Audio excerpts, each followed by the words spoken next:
कोण गणेशाचं पूजन करील त्याचं कार्य सिद्धीच जाईल. देवा आठवले तो मागील प्रसंग. आणि ज्यावेळी या विश्वाच्या ठिकाणी त्रिपुरासुर हा उन्मत्त झाला होता, त्रिपुरासुराच्या घातासाठी देवा त्या ठिकाणी तू गेलास. त्यावेळी देवा गणेशाचं पूजन केलं नव्हतं आणि त्या त्रिपुरासुराचा शेवट सुद्धा झाला नव्हता. मग त्याच वेळी या नारदाने तुला सुचविलं देवा. त्याच वेळी त्या विघ्नहर्ता गणपती गजाननाला तू स्तवन केलं आणि त्याच वेळी त्या त्रिपुरासुराचा शेवट झाला. आणि पिनाक पाणी म्हणून या विश्वाच्या ठिकाणी देवा तू ओळखला जाऊ संदेश. आणि म्हणूनच ज्या दिवशी त्रिपुरासुराचा वध झाला त्या दिवसाला या विश्वाच्या ठिकाणी त्रिपुरारी पौर्णिमा म्हणून या विश्वाच्या ठिकाणी ओळखलं जाऊ लागले. आणि म्हणूनच अमरेशा हे जे विघ्न निर्माण झालं या विघ्नाचं निवारण करण्यासाठी गणपती गजाननाला हाक द्यायला हवी. अरे पूर्ण झाड या देवाला आहे, पण त्याचं महत्व या विश्वाला कळावं म्हणून हे संबोधन करण्यात आलं. अर्थात त्या गजाननाची भक्ती करून त्याचं स्तवन करून देवतत्वावर आलेलं संकट निश्चितच आपण निरामस्त करू. मग चला त्या गणपती गजाननाला हरवण्याचं कर्तव्य करूया.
दर्शन घडलं खरोखर मन कल्याण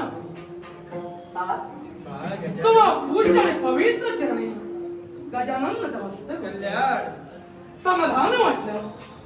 पण एकंदरीत तुम्हाबाबत मला आश्चर्य वाटू लागलं. आश्चर्य गोविंदा कोण असं? या कैलास पर्वती तुमचं वास्तव्य आहे असं असताना सुद्धा इथवर देवराज इंद्र समवेत त्रैलोक्य वंदे महामुनी अशी तुम्ही त्रैवर्ग इथवर असताना माझं स्तवन करायचं कारण काय? कारण एकच, हा जो माझा बाळगणेश विघ्नहर्ता म्हणून नटलाय, विघ्नांचा नाशक म्हणून तुझं पूजन केलं गेलं. अगदी खरं. मग समजताच देव तत्वावर संकट उद्भवलंय काय आणि जेणेकरून हा त्या संकटाचं निवारण करावं आणि म्हणूनच प्रथम जो मान तुला दिला गेला, अर्थात आता तुझं स्तवन करून तुला प्रसन्न करून घेऊन पुन्हा एकदा देव तत्वाबाधित राखण्यासाठी, देव तत्वावरील संकट निवारण्यासाठी आज तुझा दावा इथवर केला. म्हणजे एकंदरीत तुम्ही बोलूयात मला याला कारण म्हणजे या विश्वावर संकट निर्माण झालंय. असं काय संकट निर्माण झालं? संकट एकच, हा ज्या माझ्या क्रोधातून माझा पुत्र जन्मास झाला तो म्हणजे अंधकासूर, आणि नव्हेच तर त्याच्या समवेत असणारा जंबासूर, हा. या दोघांनी देव साम्राज्यावर संकट उद्भवलंय. देवराज यांच्याशी संघर्ष करून त्या देव सिंहासनावर आपली सत्ता स्थापित केली आहे. तेव्हा माझं आसन मला सोडावं लागेल. आसन सोडावं लागेल. एवढंच नव्हे तर एक नव्हे दोन असुरी शक्ती अंधकासूर आणि जंबासूर या दोन्ही अधर्मान घातलंय. या विश्वावर अधर्माचा उभा झालाय, नव्हे तर देवतांना अपयश येऊ लागलाय. म्हणून तुम्ही विचारी झाला, अर्थात तुम्हाला अपयश का येतंय याचं कारण शून्य अत्यंत महत्वाचं आहे आणि ते मी शोधणार आहे. तेव्हा माझी एकच विनवणी तुम्हाला, ज्या असुराने सर्वत्र ऐलोस घातलाय, देवराज देवेंद्राला पदच्युत ज्याने केलंय, त्या असुरी शक्तींना प्रतिकार हा तुम्हालाच करावा लागणार. याला कारण म्हणजे एकच होय, त्यांच्याशी प्रतिकार करत असते वेळी या देवतांना अपयश का येतंय याचं कारण मी स्वतः शोधणार आहे. अर्थात ते कारण शोधण्यासाठी मी निघालोय, पण असुरी शक्तीला प्रतिकार करणं देवराज तुमचं सुद्धा तेवढंच कर्तव्य होय. तेव्हा या विश्वावरील गुबार हलकावण्यासाठी निघालोय मी. याच वेळी नेमका काय प्रमाद घडतोय, यश आणि अपयश हे काय येत आहे?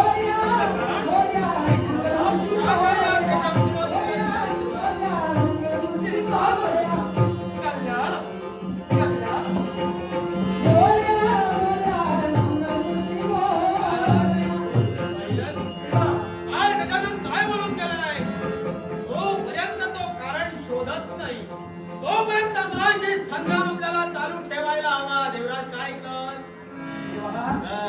संग्राम करत करत शक्तीहीन आम्ही होत चाललो. जाणतोय. याच्या पुढे आम्ही संग्राम तरी कसा करावा? आज आम्ही देव हत्तवर ठरत केलं. आम्हाला देवतांची शक्ती शिरवते. मग सांग देवा, या दोघांना आम्ही प्रतिकार कोणत्या प्रकारे करावा? देवराज, संप्रत या आदिदेवाची शक्ती क्षीण झाली, युद्धातून मला माघार घ्यावी लागली. मी तोच विचार करतोय, कोणाचा संघर्ष त्या दैत्यांसमोर आपण करू जेणेकरून आपल्या बाळ गजाननाला आपल्याला वेळ देता येईल. भोलानाथ, अशी व्यक्ती या विश्वाच्या ठिकाणी आहे की ती निरंतर युद्ध करू शकते. कोण वाघेश्वरी आज आपल्या मुखावाटे निघाली. आज आम्हा देवतांप्रमाणे अशी एक शक्ती आहे जी त्या दोघांसमवेत संघर्ष करू शकते. नक्की तिची शक्ती कधी बी क्षीण होणार नव्हे. मग सांगा कोण अशी शक्ती होय? अमरेश आठवडे, अन्य दुसरा तिसरा कुणी नसून आणि त्याचा तू अपमान केलास तोच म्हणजे शिव पार्वतीचा पुत्र कार्तिकेय होय. काय? कार्तिक? मग विलंब का झाला? आत्ताच कार्तिकेय राहितं कोण? भोलानाथ थांबा म्हणतोय. पित्याच्या हत्येसाठी पुत्र नक्की देईल, मग पण हे संकट असं टळणार नाही. हा. ज्याने अपमान केला त्यालाच धावा करावा लागणार आहे. होय अमरेश. देवऋषी, कोण मुखावाटे आपल्या वाघेश्वरी निघते, ज्यानं अपमान केला त्यानं धावा करावा. देवऋषी, जिथं माझ्या कर्मी त्यांचा अपमान घडला आणि क्रोधाने होऊन ते गेले आहे, आणि असं असताना सुद्धा माझ्या केसरशी ते कसे काय येतील? यावेळी तुला मी काय मंत्र देणार आहे, त्या मंत्राच्या ऐगे करून आज त्यांना पाचारण करण्याचं कर्तव्य अमरेश तू कर. ठीक आहे.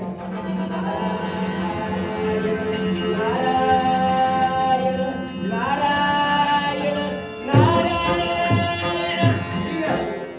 मग या मंत्राद्वारे जर साक्षात कुमार कार्तिकेय अवतीर्ण होत असेल तरी त्या मंत्राचा स्मरण आज हा देवराज इंद्र देवराज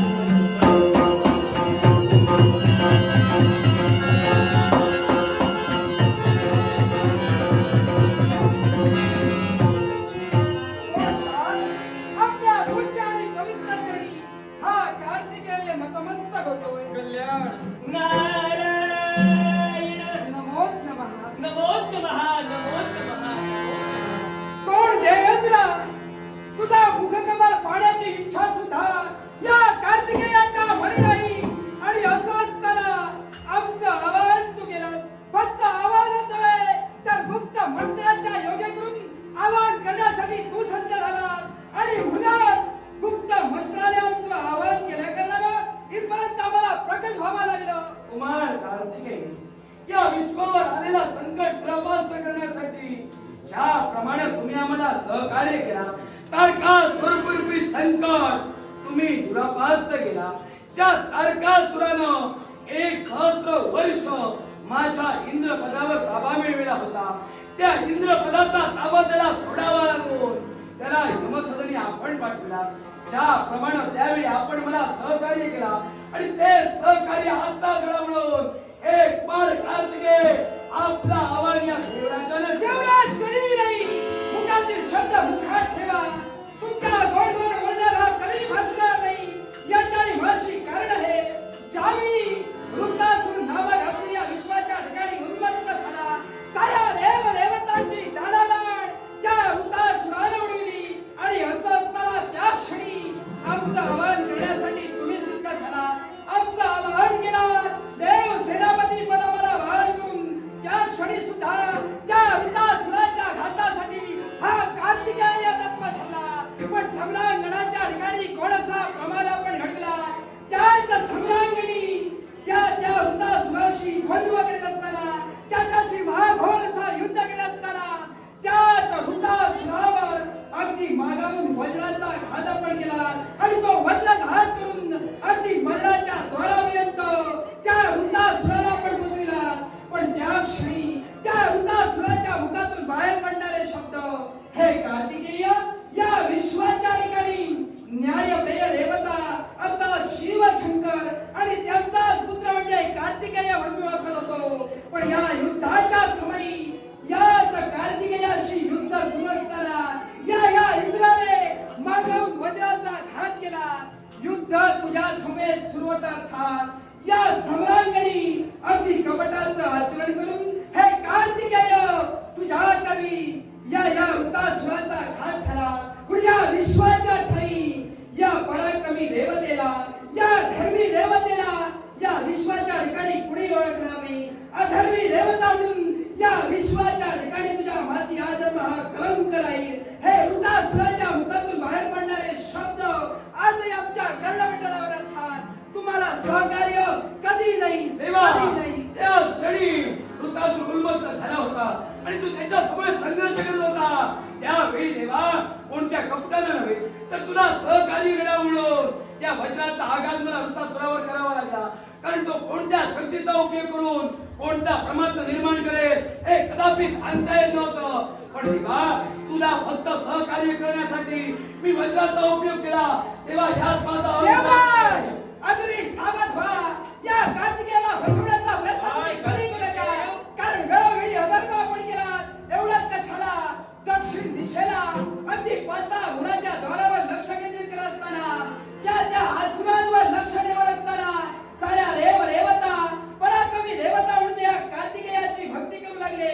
पण तीच म्हणी तुमच्या मनात निर्माण झाली की या विश्वाच्या ठिकाणी अगदी पराक्रमी असणारी कार्तिकेय देवता ही इंद्रपदावर बसून आपल्या इंद्रपदाला धोका आहे हा मनी तुमच्या संशय निर्माण झाला. आणि म्हणूनच अगदी आमच्या नाशासाठी वेगवेगळी कारस्थानं आपण रचला. नाही देवा, मी अपराध घडला असेल पण विश्व कार्यासाठी देवा सहकार्य करा असे सम्राट तसा शांत झाला म्हणून त्याचा शब्दानं ताडण करतोय. पण सम्राट देवराजानं तुझी क्षमा याचली आहे. मग मोठ्या मनानं तू त्याला क्षमा कर. नपेक्षा आज जे संकट विश्वावर ओढवलंय त्या संकटातून मुक्तता होणं क्रमप्राप्त आहे. आणि यासाठी अगदी या जीवाच्या आज्ञेनं आज देवराजानं तुझी ताळवणी केली. ताजवाला कार्तिके आम्हाला क्षमा करा, पण देव कार्यासाठी आम्हाला सहकार्य करा. ही जे विनवणी हा देवराज करतो. देवराज अगदी तळमळीने आमच्याजवळ विनवणी आपण करतात. आतुरतेने. अर्थात आपल्या मनी कुठेतरी पश्चाताप निर्माण झाला अशी जाणीव आम्ही आमच्या उराशी बाळगतो आणि देव तत्वासाठी या विश्वाच्या ठिकाणी जो अधर्म उन्मत्त झालाय, ज्या आसुरी शक्ती उन्मत्त झाल्या त्यांच्या नाशासाठी अगदी या क्षणी मी तत्पर होईल. मग कार्तिकेय ज्यावर ते दोन आसुरी शक्तीचा थैमान होताय, नव्हे तर सारा हिंदू समाज आलाय, त्याला कुठेतरी पायबंद घातला जावा म्हणून आज तुला इथं बोलवलंय. या शिवाची आज्ञा तुला विश्व संवाद करवण्याची वेळ आली आहे. मग दोन संवाद रोखण्यासाठी आजच्या कार्तिकेयानं काय करावं? त्या दोन आसुरी शक्तींचा आपला संग्राम करावा. हीच शिव आज्ञा तुला आहे.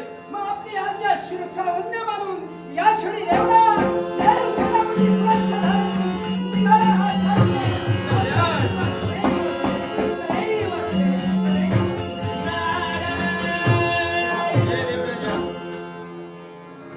देवा, संकट सारी माझ्यावरच येत.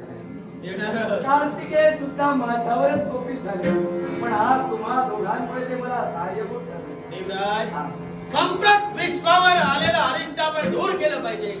याचाच विचार करण्यासाठी आज कार्तिकेय गेलाय खरा.